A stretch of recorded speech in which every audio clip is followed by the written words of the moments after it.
पुढची बातमी बघूयात। बातमी आहे मनोज जरांगेंनी देवेंद्र फडणवीसांवरती केलेल्या टीकेच्या संदर्भातली।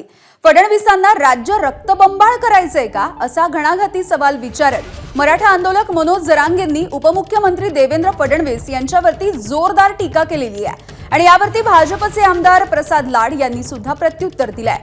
मनोज जरांगेंना देवेंद्र द्वेष नावाचा आजार झालाय असं प्रसाद लाड म्हणाले। जरांगेंच्या टीकेला लाड यांनी काय प्रत्युत्तर दिलंय आपण बघूयात।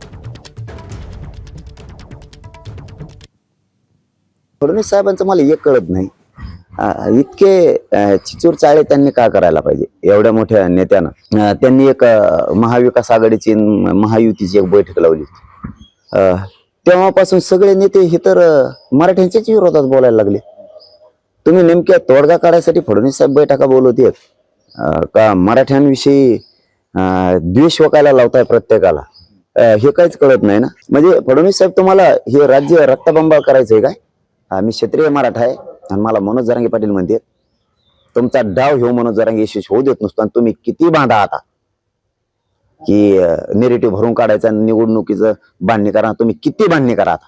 जर नाही पाळले ना फक्त डाव विरोधात येऊ द्या, तुम्ही कलागत लावताय काय?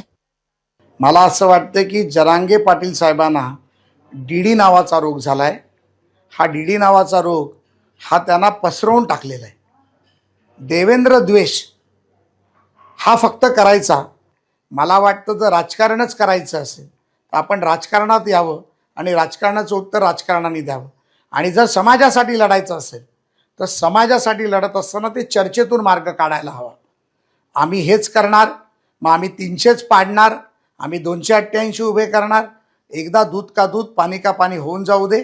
चर्चेला आम्ही देखील तयार आहोत, तुम्ही देखील तयार व्हा आणि हा द्वेषाचं राजकारण। एबीपी माझा, उघडा डोळे बघा नीट।